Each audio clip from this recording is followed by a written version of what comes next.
Welcome to Still Talking Uncut. I'm your host, Big Easy, joined by my co-host, Sean Rixby. So I was laughing. I was busting Sean pretty good.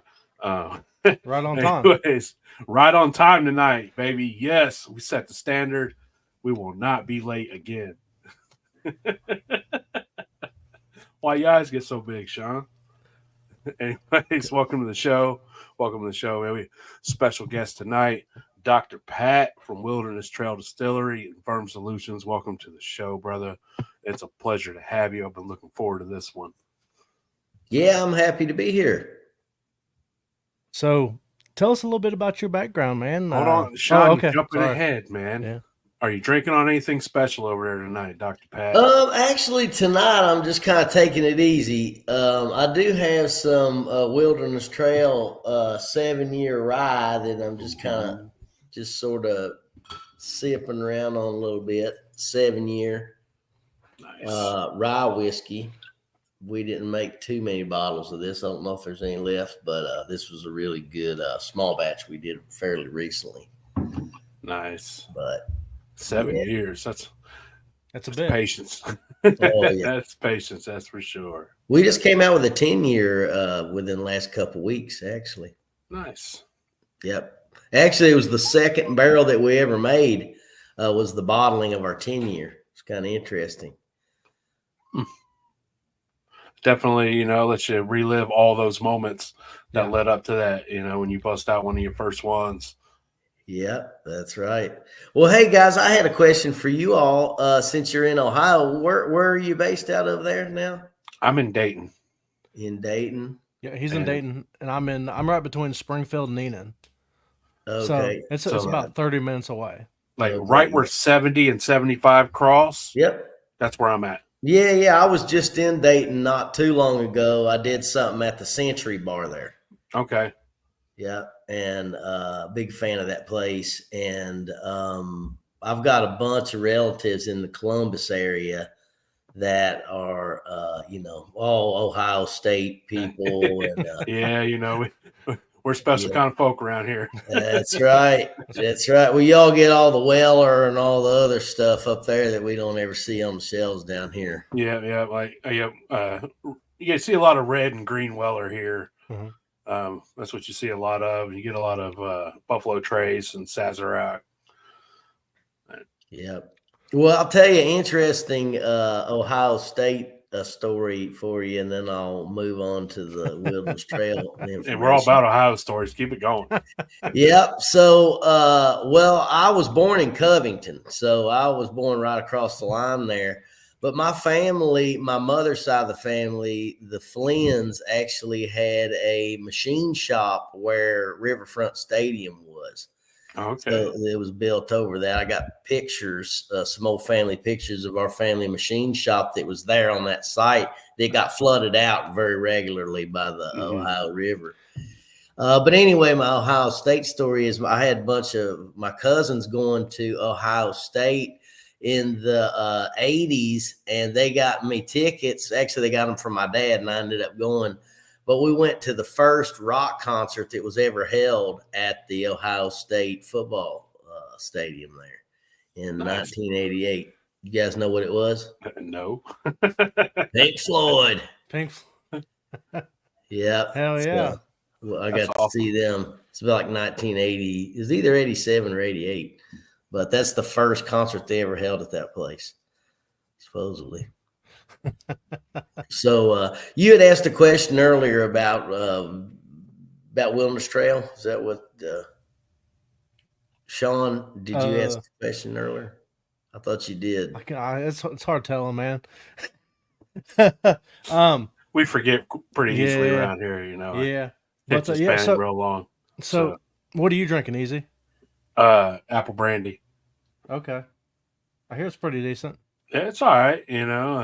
This is that's from when you slam dunked your phone into the worm, and I went in after it for you. So It happens.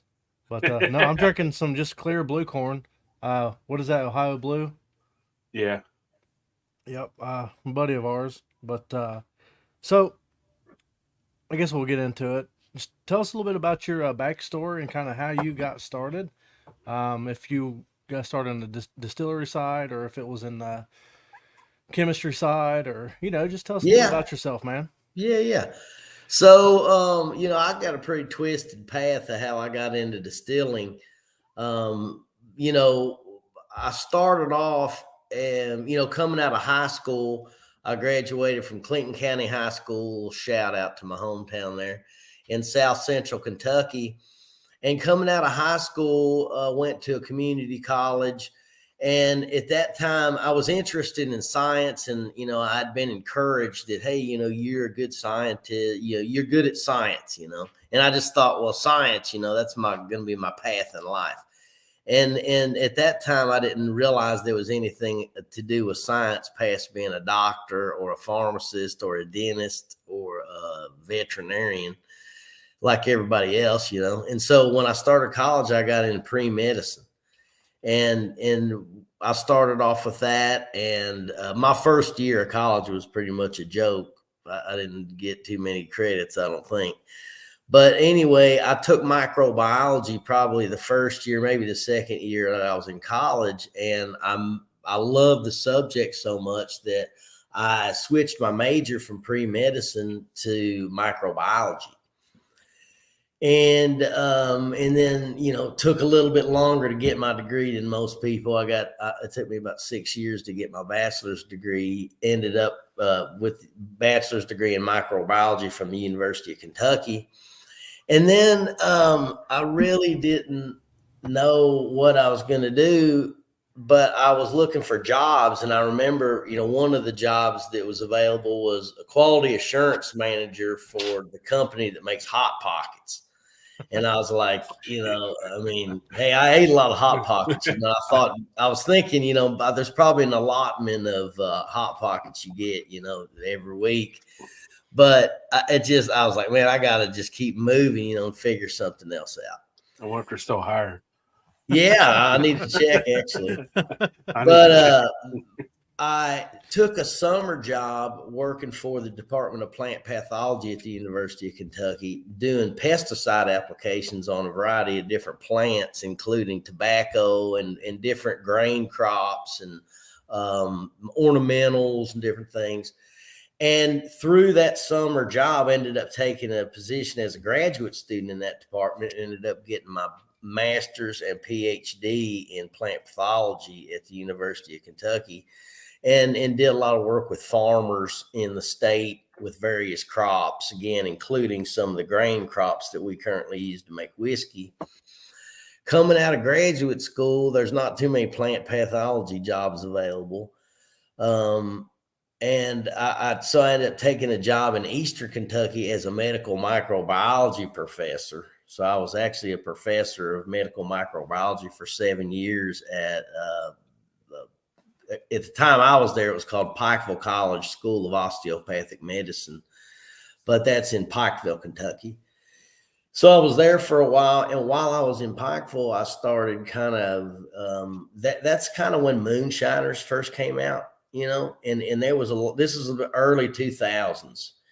There was a lot of kind of interest in moonshining, and over in Pikeville, me being I thought I was from Eastern Kentucky, but you can still go 150 miles east where I'm from and still be in Kentucky. So that's real Eastern Kentucky. That's like Hatfields and the McCoys over there, So I started looking into it and ended up, kind of how can I fit into this whole, when I was a professor at the medical school, literally during Christmas time, I'd have students bringing me jars of moonshine. And the janitor, he couldn't walk past my door without checking on me and make sure I had a jar, So I started kind of getting interested in it, and then kind of realized that, I could apply my knowledge, microbiology, biochemistry, because of the yeast that are used, the enzymatic, reactions that are done with, converting starch to fermentable sugars that occur in the mashing process, bacterial contamination, that kind of stuff. So I started looking into it and ended up consulting for a company that sold yeast to fuel alcohol distilleries, and then later formed a company, Ferm Solutions, that markets fermentation products, yeast, enzymes, nutrient supplements, antibacterial products, laboratory and technical services. We currently do business with about 600 different distilleries and breweries. So that's how we got into it. You know, we were a company that offered fermentation products to distilleries and breweries. And then, you know, you look at the dichotomy of different distilleries. You got, you know, rum producers and tequila, and then within whiskey, you've got Scotch and Irish whiskeys and Canadian whiskeys and bourbons and American single malts, rye whiskey. You know, there's so many differences, and we do business with everybody. I mean, even people that make distillates from yogurt whey and expired bagels and marshmallow bunnies. I'm not kidding you. So anything. that's real. So we just got a lot of expertise in that through our yeast business. And, you know, the yeast gets the blame for every problem that a distillery or a brewery has. So we're always getting phone calls like, hey, man, this damn yeast isn't working. And then we got to go in and figure out what's the real problem. You know, hey, it's not the yeast. It's you've got poor grain quality, or you're not converting starch into fermentable sugars. Maybe your cook temperatures aren't right. You know, your enzymes in your malt aren't active. You know, your pH isn't right in the mashing process. There's many bacterial contamination, as I mentioned. You know, that's one of our areas of expertise that we help people with. And over the years, we've studied that, you know, across hundreds of different distilleries, and have data from those distilleries and organisms. You know, if you want to really look into flavor, why does this whiskey taste like it does? Or why does this particular distillery have this particular flavor profile? You really want to look at the contaminating organisms that have evolved in those distilleries. And that's something that we've, you know, studied over the years. So after about a decade of learning and figuring out what everybody else is doing, we decided to start Wilderness Trail Distillery. So that's kind of your enzymes led to you being like, hey, man, I want to make my own liquor.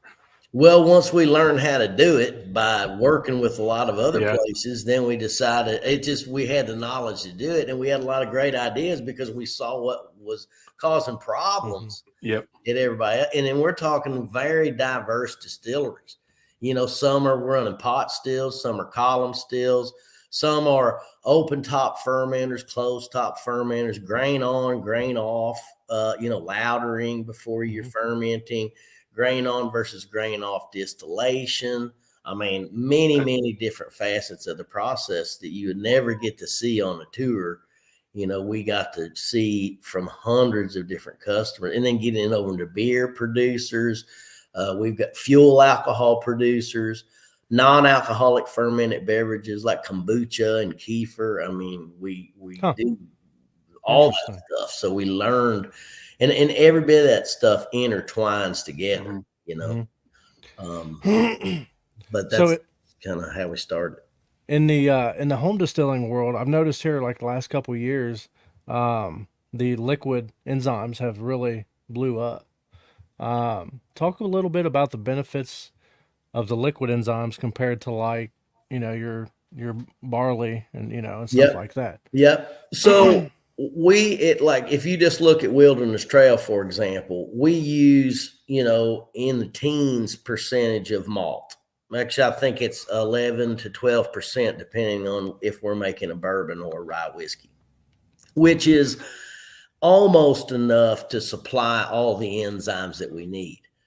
But even though we've got, you know, a good bit of the enzymes provided by the amount of malt we're using, we still use enzymes every batch because, number one, we are going to be able to get a faster fermentation. And faster fermentation is directly linked, especially when you're running 24/7 production. You got to look at how much time am I spending in a tank, and that's going to depend. And then how quickly can I clean it and turn that tank over after a batch to maximize the usage of that tank. You know, we would have to. So we finish fermentation in 2 days. at our facility, which is really fast. And to be able to do that, we've got to, employ various techniques to get that done. But that's just, one of the goals that we have, shorter fermentations. So, but there's a lot of things that we do very differently there compared to other distilleries, because again, we're utilizing a lot of knowledge across, our experience. I think what Sean was referring to, that high temp alpha and gluco really took off in the home distilling community. Oh yeah. Over the last couple of years. Yeah. And it got spread by a couple of dudes reselling it. But it definitely took off. So what exactly would you say the benefits are, aside of like just saying this in a smaller batch compared to using the barley itself? I mean, I'm assuming started off on that path and got down a tangent. So really, the two main benefits to me would be speed of fermentation, and again, we're interested in that because that's how many tanks we got to have. But number two, even if we do 100% malt, like for a single malt fermentation, we're still going to add enzymes because we are able to access additional starch. So we get better yields. We talk about, a lot of people when they're producing, they think about how much alcohol they're making per batch. Whereas we're thinking of, okay, that's fine to think about it that way. And that's a good way to, hey, I know how much I'm making every day. But something that you need to remember also is how many proof gallons of alcohol am I making per bushel of grain? What's your yield? And so by accessing additional starches, which are, you're just basically breaking into, there's, various types of starches. There's waxy starches and other types of starches. Some starches are attached or are aggregated with other types of structures in the plant that can be released by various enzymes. So that's two reasons why we would use enzymes. Okay. So I do have one question that someone we know, is a mutual, I guess, friend of ours. He told me to ask you about hold on. Oh boy, I done lost concentration. You should have read that and had it memorized. About a rock band that you used to have. Oh yeah. Well, I used to be in a rock band called Fulcrum a long time ago, and actually my business partner I actually met my business partner Shane playing in that band. And we used to play in Danville, back in the 90s and stuff. And then whenever I went off to be a professor, that was kind of the end of the band. But I still play in a rock band currently. It's called Zella May. If anybody's interested, you can get on Spotify and, YouTube. We got videos on there. But Zella May and put an exclamation point after it. I don't know. I think our drummer put an exclamation point on it or something. But nice. Yeah. But yeah, somebody asked the question, what's kind of your best kind of use for moonshine? Whenever we look at a lot of the people who are making, labeled moonshine, that you can buy in the store, which is very likely made by the types that you can buy out of the back of a truck. But anyhow, the type of yeast, the thing about moonshine, it all comes down to what is your feedstock. So if you're using, and this is the same with anything, we just say moonshine because whenever we're talking about 100% grain recipe, that's normally referred to as whiskey.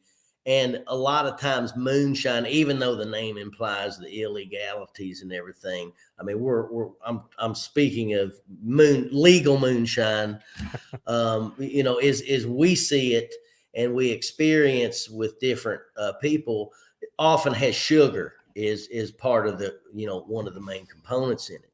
And so when you look at fermenting sugar, it depends on how much sugar versus how much grain and what your process is. We're familiar with a lot of different processes, everything from, people that supplement a little bit of sugar in there.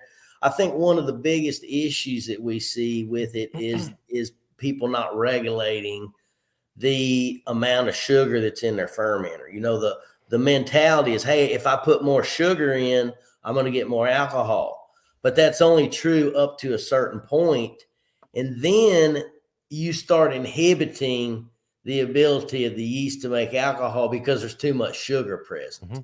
And then in that case, you can get higher alcohol by lowering the amount of sugar.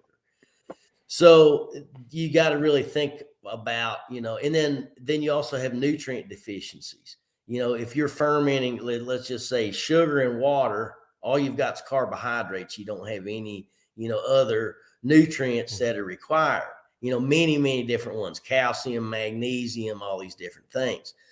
And the yeast itself provides a lot, yeast is very nutritious just itself. So if you've got a very large population of yeast, the yeast population itself is going to feed into a little bit of that nutrient requirement for the other yeast in there that are actually fermenting. Mm-hmm. But if you have a little bit of grain in there, then that supplements a lot of those. Same thing with with a little bit of back set, and if you look at early, what led to the sour mashing process, there could have been a little bit of using leftovers from a previous batch kind of as a nutrient supplementation for a future batch, especially back when if you were relying on the enzymes in the malt to do all the work, the pH, and also something that people don't ever think about and never heard, it's probably never even talked to myself about this on this exclusive on this podcast only. But one of the things is, let's see here. I had a real damn good point there. What was I saying? Remind me. You're asking the wrong person. Hold on a second. I had a really good point here. We're talking about enzymes and yeah, I got it now. So we're talking about using backset in a batch, the whole sour mashing concept. And one thing that people don't understand is that there are not only just pH reduction factors in that backset, but there's also cofactors that help the enzymes work better. And we see this in fuel alcohol distilleries big time. Like when they first start up, they don't have any backset. They literally have to use 2 times more enzymes until they start bringing backset around. And then all of a sudden they can lower their enzymes by half, and they're not using any malt. So they can, they know exactly how much enzyme it takes. And if you start a batch like a sweet mash batch, you have to use double the enzymes because you don't have those cofactors present. And then once you start recycling that backset, you can lower your enzymes. So there's a lot of factors relative to enzymes besides just the enzymes and where they come from. pH and temperature are probably the 2 main ones, but that cofactor concept is something else that, is, and again, that's an enzyme issue. We were just talking about yeast a minute ago. Okay.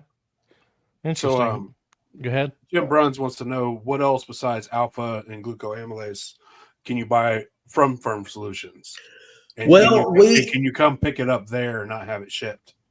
Yeah, you sure can.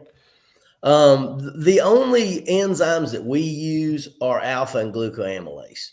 There are other enzymes that you can get, like beta amylases and different things, but we just really haven't seen and again, we're doing grain on bourbon and rye whiskey fermentations. We've got hundreds of customers that do that same combination, and we just really don't see, and we've experimented with it in the lab, but that's one of the reasons why Ferm Solutions doesn't sell it for most of the applications. Now, if you see where you can use a beta amylase and it reduce foaming, or if you use it and you're reducing viscosity and allows you to actually stir your fermenter a little bit better, maybe that would be a reason why you would use it. But for day-to-day operations, the way that we look at everything, we don't need it. And so those are the only two that we offer and through Ferm Solutions, and those are the only two that we use. Interesting. So I see a lot of questions pop up about nutrients on online, and a lot of people ask, like, if they don't have a yeast nutrient, what is something that they could use, that they may have in their home or just readily available. Yep. Any little bit of grain, if you pitch a little bit of grain in there, really, the grain has got a lot of stuff in there. Now you would want to cook it. So, but in general, even total grain-based fermentation sometimes need nutrient supplementation. And the general rule that I usually use is that if you have a grain-based whole mash, you're not taking anything away from it. If you're not over 20 bricks, then you shouldn't need anything else. It should ferment to completion, so long as you do a good job of converting the starch into fermentable sugars. If you have, let's see here. If you have a grain-based mash that is over 20 bricks, and again, where this comes into play here is kind of a matter of how high bricks are you, what type of grains do you have. You might need some nitrogen in there. Like fuel alcohol distilleries, for example, they ferment at 28, 29 bricks and are pushing 17, 18% alcohol by weight in their fermenters. And they have to use a bunch of nitrogen to be able to get that. So that's, example. If you're fermenting sugar, you need like a whole bunch of nutrients, a lot of, hard seltzer production. You're using a combination of sugar, yeast, and nutrients, a very complex nutrient supplements. Some rum producers that are fermenting granular sugar, you're going to be using a nutrient supplementation. We sell one called Ferm Life on our Ferm Solutions website. That is a good all around. It's got everything in there. Instead of like, dang, am I missing out on manganese? It's got everything in there. Like there's all you need on top of that's carbohydrates. So, but the other thing is whenever you're fermenting sugar is you need a lot more yeast, So typically if we're doing a grain-based fermentation, I would estimate we're going to use somewhere between 1 to 2 grams of active dried yeast per gallon of mash. If we're doing a sugar-based fermentation, if you want it to finish in like within a week and finish to completion, you're going to want to use probably 12 grams of yeast per gallon. It's just how much it takes. And whenever you look at like turbo yeast, for example, the rate of usage on that, you're adding it's almost like it's got a sludge layer of yeast on the bottom of the ferment. So, and then you look at the yeast you got to use plus the nutrients. And then whenever, again, you look at turbo yeast, we offer turbo yeast as well as through Ferm Solutions. It's got all those additional ingredients in there in addition to the yeast. So speaking of turbo yeast, I'll say everybody, a lot of people complain. They say, well, it makes a hot liquor. In your opinion, what causes that? It's hard to say. I mean, I'll tell you this for sure is there's a lot of what I would call hot liquor being made from errors in distillation. So you got to make sure that you're differentiating problems that are really distillation issues from,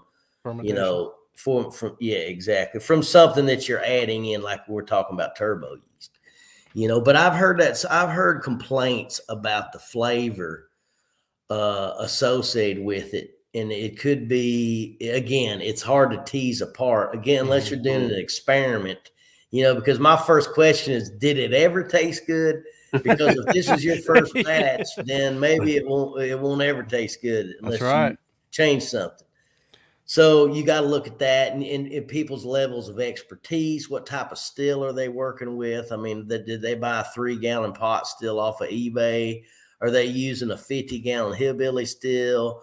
Is it a Vendome, 200-gallon with really nice copper, bubble caps? I mean, there's a lot of different, and then you look at other things that, like the ABV that you get to in the fermenter, is the still that you're using capable of properly distilling that out to where you're not either leaving a bunch of alcohol behind in the stillage, which if you're recycling your stillage back to the fermenter and there's a whole bunch of alcohol in it, it could cause issues there.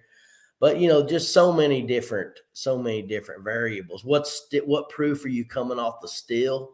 A lot of people that I know that are using smaller stills, they have a problem with getting low enough proof. Like for bourbon, for example, by law, it has to come off at 160. I got people calling all the time, hey man, 165 is all the lower I can get on this damn still, and it's. So, not to cut you off, but you say 160. Now, is that right off the still, or is that like blended together in the container from the run? No, the law with bourbon is it can't be distilled over 160. Okay. Now, ours comes off, if you just look at us, we come off at about 137, 138 off the doubler. And then we're going into the barrel at 110. Okay. So you got what coming off the still, what's allowable by law, which nobody's hardly distilling close to 160. Right. But there's a lot of producers on smaller equipment that are just by the nature of how their equipment runs. And then again, if you're running on a pot still, you got to look at collective of heads, hearts, and tails. Whereas on a column still, you got a little bit more control and you're pulling off a, more continuous same thing rather than blending heads, hearts, and tails. And you're also making your cuts very differently on a column still as well. So talk a little bit about Wilderness Trail. What kind of stills you guys use and your barreling and all that? Yeah. So we started off at Wilderness with a 200-gallon Vendome pot still that was heated with a water jacket that was surrounding our pot so a lot of these smaller stills, like hillbilly stills, for example, or at least they used to, I don't know if they still do, but they have electrodes that go into the pot. And a lot of people are like, well, I have to, filter out my grain or it'll burn on those electrodes. So we thought, well, let's put a water bath around our pot and then heat that water with the electrodes. That way the beer is in the pot, but the water is what's getting heated. So it's a little bit different of a way of doing it. And it allowed us to run off electricity. We didn't have a boiler when we first started Wilderness Trail. So we just had that 200-gallon pot still. We had 6 500-gallon, either 4 or 500-gallon fermenters. I think we were doing 400-gallon batches at the time. And it would take us, with a 200-gallon pot still, a full day, to run 2 batches to do a 400-gallon fermenter. So that was giving us about 1 barrel a day back in, this is just a little over 10 years ago. So we started off 1 barrel a day, 3-4 days a week. And, one thing, and here we were still with the Ferm Solutions Company. So when we started Wilderness in 2013 is when we started distilling. That was right when the shit hit the fan on the bourbon boom.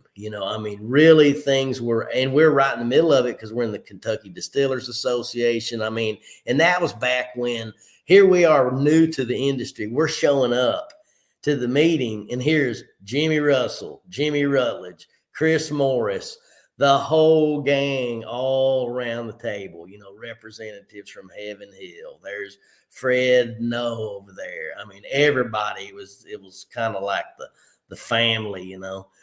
And now there's like we became the 18th member of the Kentucky Bourbon Trail. We just finally joined the Heritage Trail. But we started off on the Kentucky Bourbon Trail Craft Tour. So anyhow, we started off, you know, a little amount of production. And then through our Ferm Solutions business, we went from getting phone calls about how come your damn yeast isn't working to being the company that gets phone calls about any question related to anything. So once Wilderness kind of started off, we started getting a lot of calls of, hey man, do you guys know anybody that can make barrels for me? Because they're not making them for me anymore over here at, you know, the other big distilleries. They almost all were, a lot of them were doing contract production up to a certain point, you know, and then all of a sudden, about the time we started Wilderness, they all cut it, you know, all those big distilleries, not only did they double down on production, but they quit doing any contract work. Like, we're going to make our own brands. You know, this bourbon boom is coming on. So there's all these people scattering around looking for production. And so we're like, we love, you know, we, like I said, can you make me 1,000 barrels? Can you make me 5,000 barrels? And we're like, started doing the math on it. It was like, man, we need to have a bigger facility here because we can take advantage of some of this and it'll help capitalize the project. So little by little, we expanded. Once we added an 18-inch diameter Vendome column still, which will process about 12,000 gallons of beer in a day. So, I mean, that thing took us from 200 barrel a year capacity to between 7,000 to 12,000 barrels a year. That's insane. Well, we thought that was big, but then within 2 years after that one was installed, we put in a 36-inch column. And that one processes 60,000 gallons of beer every day. And we get 60 barrels of bourbon a shift out of that thing. So we do 225 barrels a day, 215 to 225 barrels a day, 7 days a week at Wilderness Trail. So we're actually the 14th largest bourbon producer in the world. And we're knocking on a capacity of, you know, close to 70,000 barrels a year. So shit's changed a little bit over at Wilderness, you could say. Just a little. Yeah, so that's the situation now. And then recently, you know, with my business partner and I mean, if you look at other distilleries that are, you know, the size of us, you know, like, and again, some of those distilleries that started off about where we are larger now, like Bardstown Bourbon, for example, Green River, you know, those are a couple other ones. But, you know, Wilderness Trail has always been, you know, in terms of the ownership of it, it's been Shane and I. And we just, through our Ferm Solutions business, we're able to capitalize it. And we're very fortunate to be able to do things like we did. And we were very smart about that. And Shane, he's an expert at operations and how do you build a factory and all that kind of stuff. And so, you know, we coupled our expertise together and we were able to, you know, but we got to the point to where we needed, I mean, here we were in 44 states with our products. I'm, you know, over in Germany and Sweden and all these other places getting business.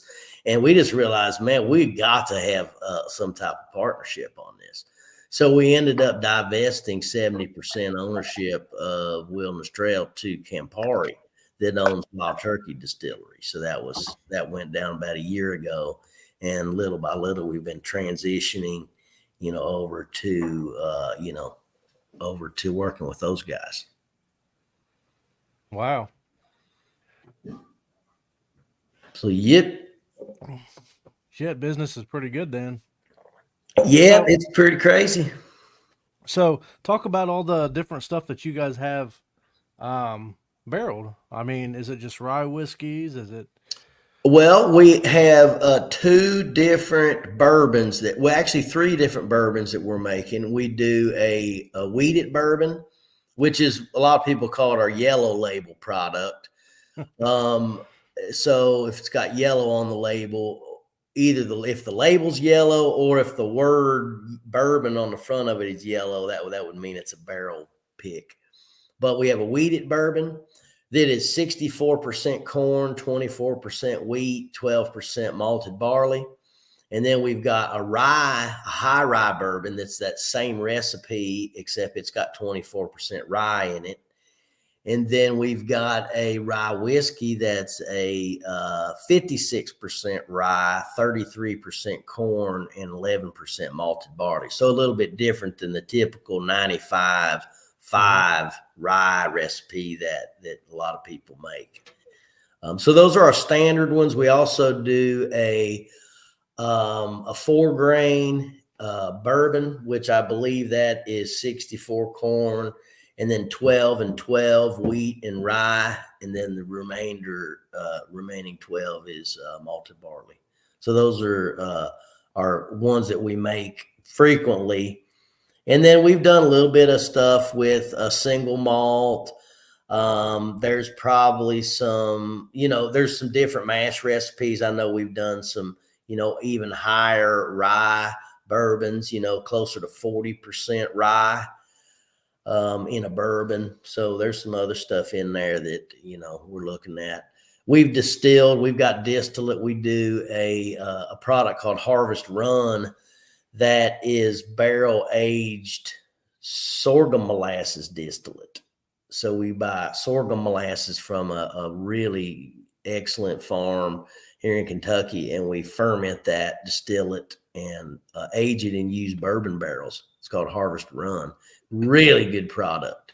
Nice. Yeah, I think speaking of sorghum, there's a festival down there. I think it's in Morgan County, a sorghum festival.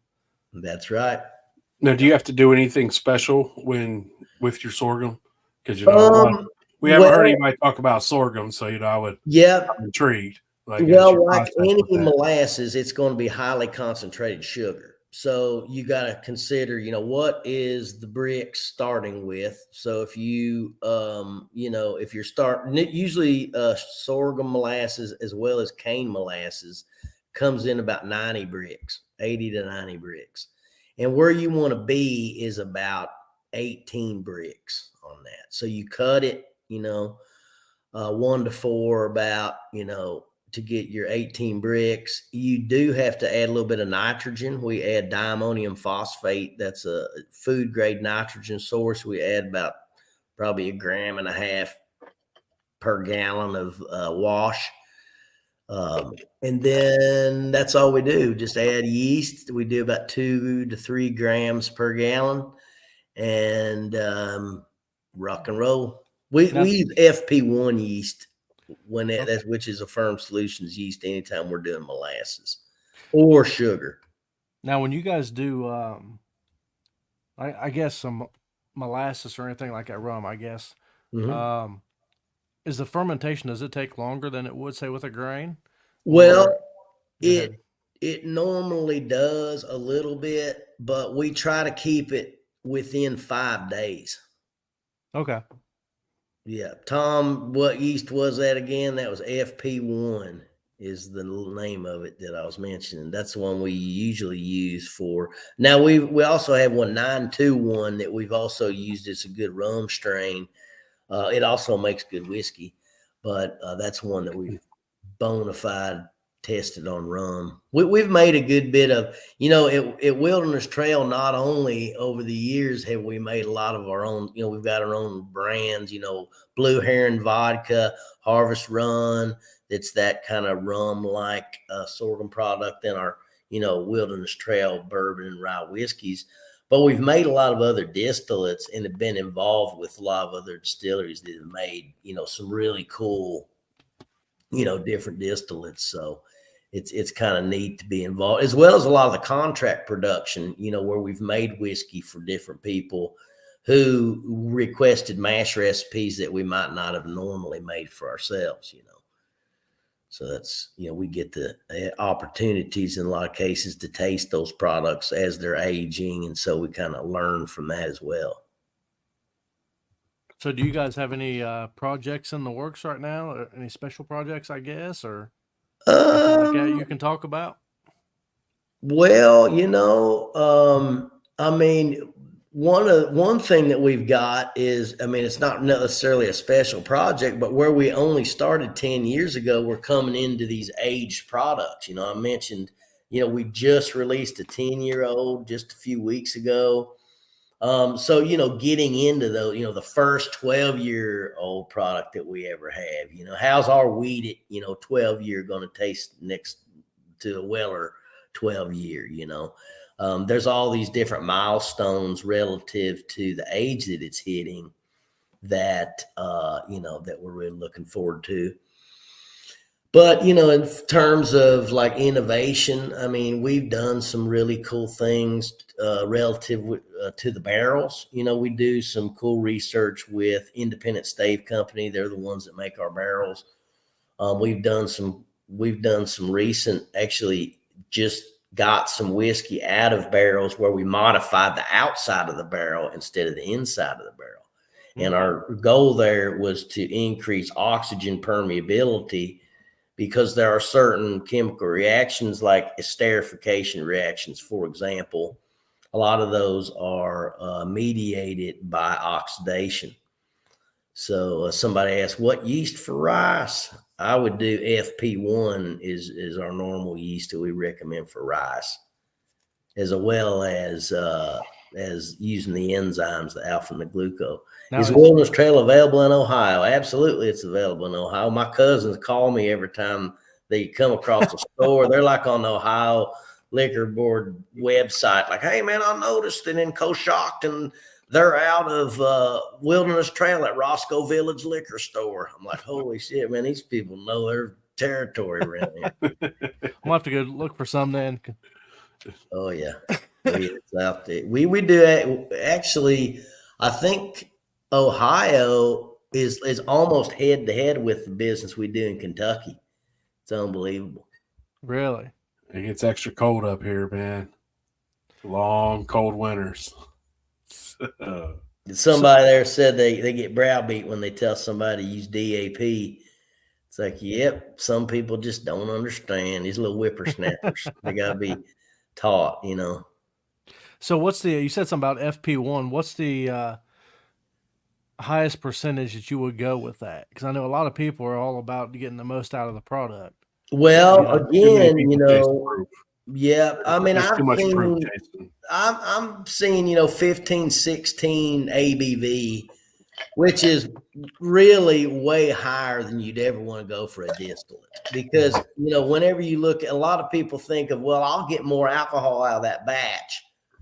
But if you go too high on the alcohol by volume, you end up with reflux issues. And a lot of times, even if you don't realize it, you're going to have alcohol left over in your stillage. Somebody said, will FP1 work with the acid in pineapples?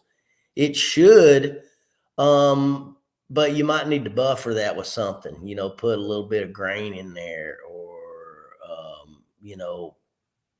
dilute it a little bit, and then maybe add some sugar or some other type of, where you keep that pineapple flavor in there. But because acidity can be an issue.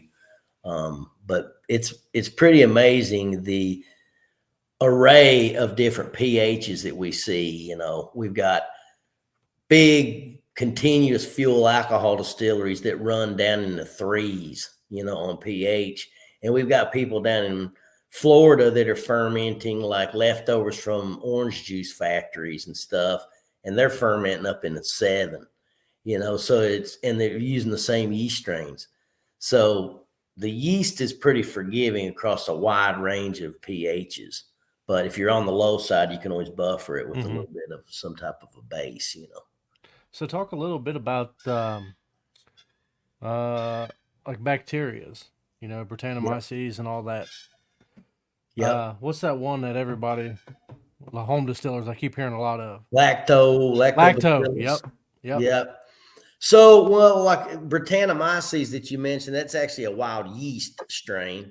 So there's wild yeast and there's bacteria. And they both end up in your process similar ways. You're not cleaning properly or whatever. Whenever you're making grain-based mashes, you have that, 2-hour high heat process at the beginning. And so usually at that point, once you're done cooking, you're essentially not sterilized, but pretty heavily pasteurized. And then people wonder, well, why am I getting contaminated in my fermenter every time? It's in my fermenter's clean. It's like, yeah, but what about your transfer hoses, your pump that you're using to transfer the material from the cooker to the fermenter? And then we see that at big ethanol facilities where they have external heat exchangers, tube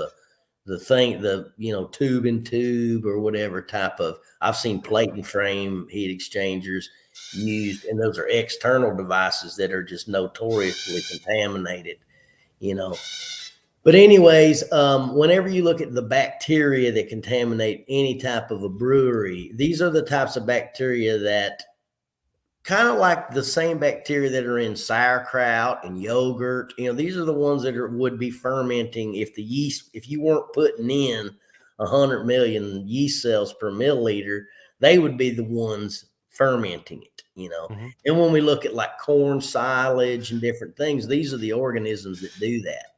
And they acidify, and they're used to preserve food. Like I said, sauerkraut, yogurt, these types of organisms. So they're not like bacteria that, cause you to get bloody diarrhea or something. These are bacteria that we eat in foods that are healthy for us. But what they do is they contaminate, and they're not on a recipe card. So we don't necessarily want ingredients in there that aren't on the recipe card.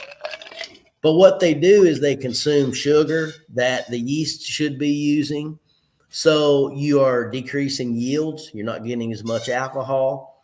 But the other thing is they're producing organic acids and other compounds that could affect the flavor.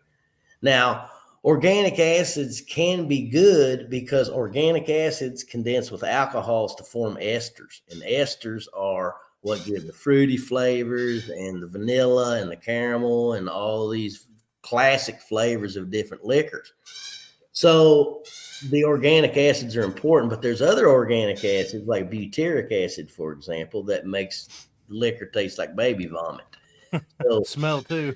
Yeah, smell too, exactly. So, and there's all these different things. Then you hear about diacetyl, giving buttery, flavors that can be associated with like pediococcus contamination. There's, ethyl carbamate that people talk about as a carcinogen. It's actually regulated in liquor that's going to Europe. And that can be produced by different combinations of contamination.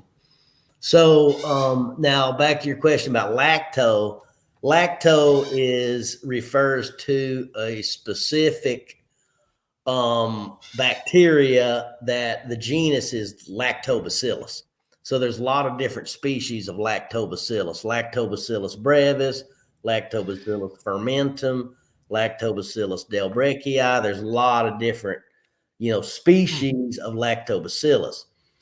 Lactobacillus is in the family that we refer to as lactic acid bacteria. Some people call them LAB, lactic acid bacteria, and that includes Lactobacillus and all the different species of Lactobacillus, but it also includes other organisms like Pediococcus. For example, some people might have heard the term pedio. Like some of the yeast companies actually sell Pediococcus species that are used to make sour beers, for example. And they do make some very interesting esters, and anything you smell in the fermentation has a potential to end up over in the distillate. And when you look at barrel aged distillates, some of those chemicals that are formed in fermentation turn into other stuff over the course of aging in the barrel. So, there's a lot of layers to this stuff, but the contamination, man, that has a lot to do with how a distillery, what's the fingerprint of that distillery? If you want to crack the code on some of the most famous Scotch and Irish whiskey brands and older distilleries, you got to include the contamination. We've got 180,000 different bacteria 180,000 different bacteria that we've been collecting over the last 20 years from probably over 1,000 different distilleries across the globe. And some of those distilleries, we've been tracking contamination for the last 20 years. So, and we keep those bacteria. We got them stored at minus 80 degrees Celsius in our lab.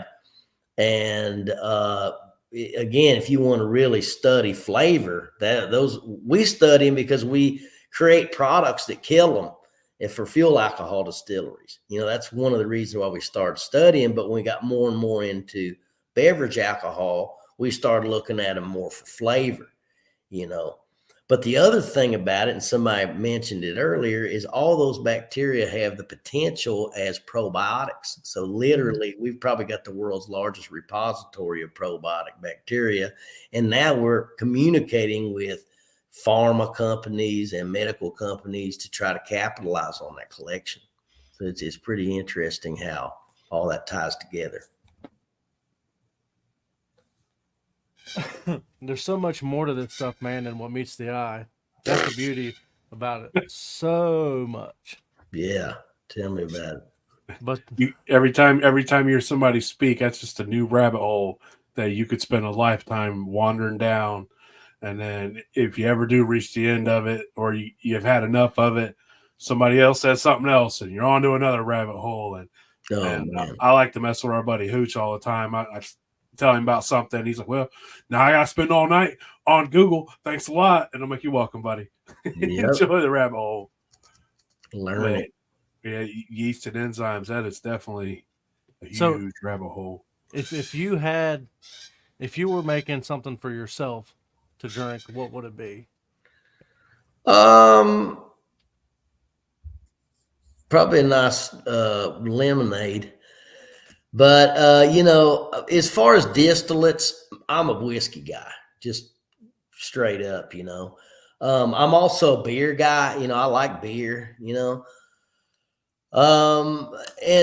when it comes to beers, I like lagers. I'm a kind of a light beer type of person. I'm not real big. I do appreciate more complex beers, but I've always just been kind of a light beer drinker, probably because of where I come from. Good old Kentucky. Just good old. We just drank. I mean, I remember the day whenever when I was making enough money in my career, where I made the move from Natural Light to Bud Light. And it was like, hey man, what else you want to ask for? when you've made it, That's right. That was also whenever I switched from Hamburger Magic up to Hamburger Helper too. So I was splurging. Living the high life. Yeah, somebody says Dr. and Alan Bishop could have a month-long podcast. We've had a couple of them that seemed like a while. But Alan's a good guy. We always have a good time talking. Somebody else asked the question, if we ever made a mash from rye that was unmalted. We have customers that do that, and they just simply have to use enzymes to make up for it. I think he was wanting to know if you use rice and rye. Oh, rice and rye. Rice and rye, unmalted. Never heard of anybody doing that, but you certainly could. That would probably make a really good. I know rice distillate is really delicious, and rye distillate's very delicious. So, by the reasoning of deduction, I think it's going to be chocolate and peanut butter together. How you gonna go wrong? Right. Sometimes you just got to mix it and try it. You never know. And if you don't like it the first time, try it again a different way, because you might like it the other way. So. Mm-hmm. So, do you guys offer any kind of white dog, or is it you guys just strictly bourbon or? Yeah, every now and then on the tours, they might give out a taste or something, but we've kind of always been, we appreciate that people want to educate themselves on white dog. And I like the fact of offering it in one respect, but in another respect, we didn't want that to be somebody's first taste of what we have. And secondly, it's just not a great product. It's good for what it is. Our white dog, there's been people, some world's experts that's on tape when it came in and said, hey, this is the best distillate I've ever had straight off the still. But it's still distillate straight off the still. I like it for what it is. but it's just kind of been one of those things of where, we want to be known for premium whiskeys and we just don't want that, Yeah.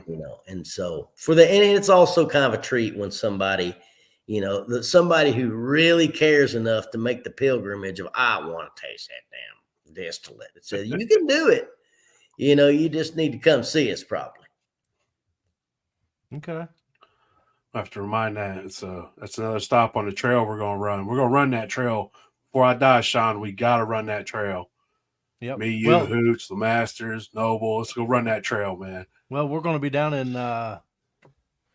Neely Family Distillery at some point next, I think in March. So Okay. I don't know how close you are to Royce's, but they're up in like more in over I think around Louisville area. We're probably a couple hours from them. Okay. But yeah, man, I would definitely work in a trip to see those guys. Royce is a good buddy of ours, and he's a good guy. I heard he just lost his grandpa lately. Yep. Yeah, I hate to hear that. But man, I was looking at all the pictures that he posted of them, and man, if you lose your grandpa, and can look back on all those great memories, I mean, that's what it's all about. So a little shout out to Royce and his grandpa. You still unmute yourself, Sean.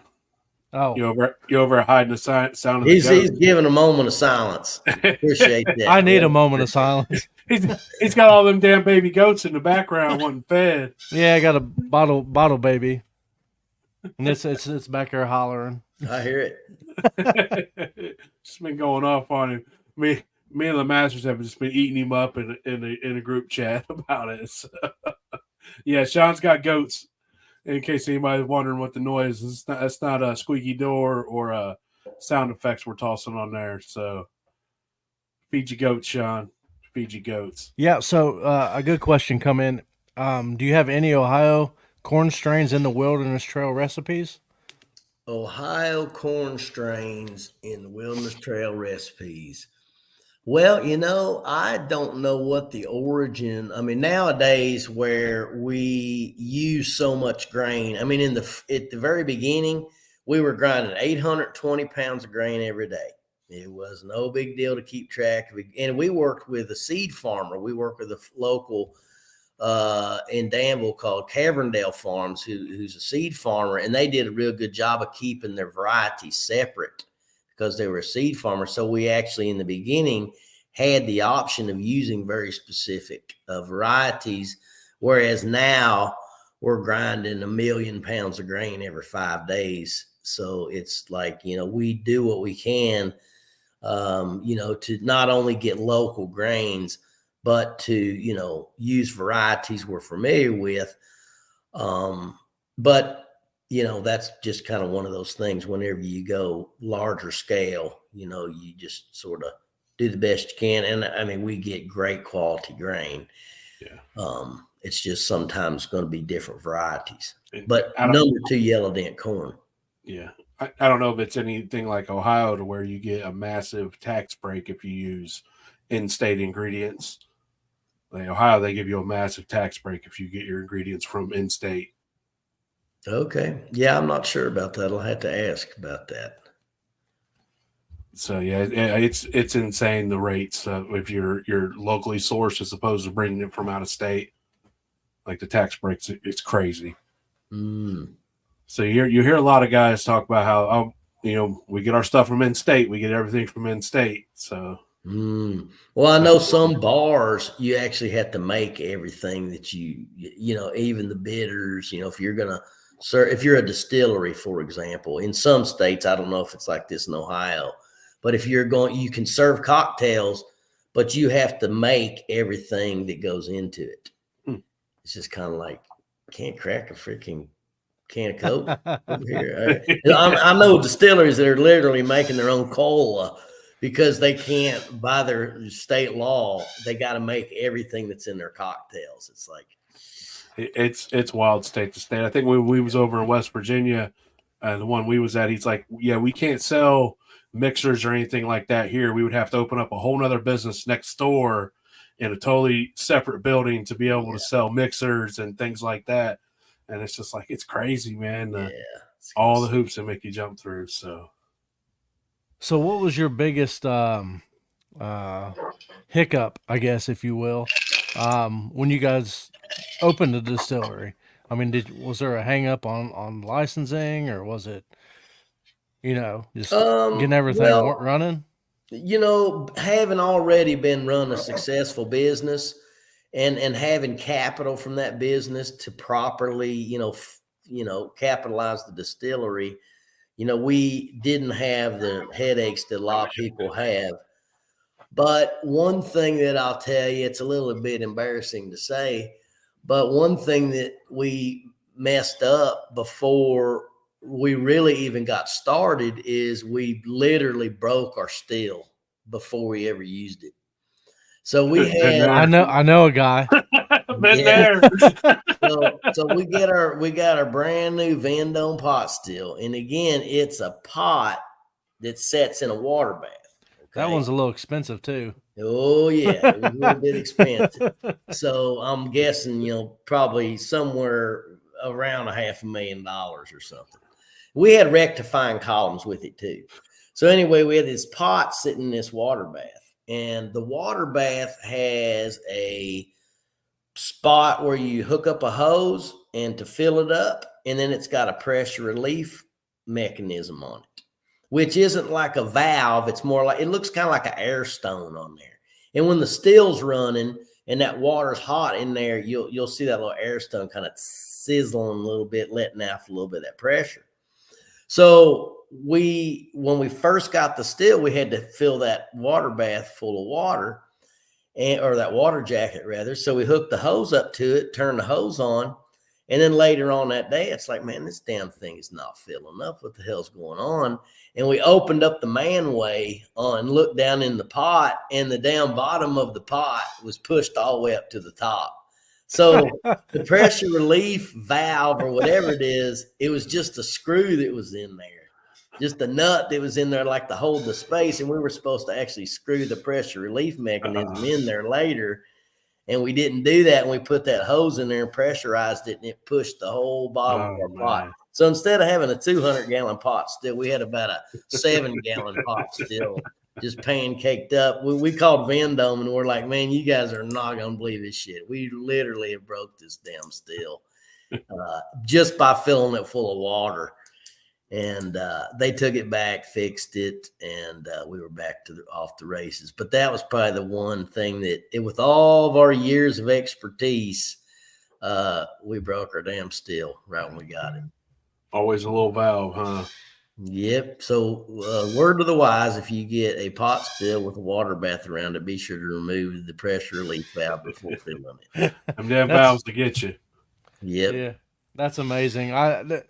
These are the stories I like to hear, because it doesn't matter how small scale you are or big scale, like shit happens. Oh yeah.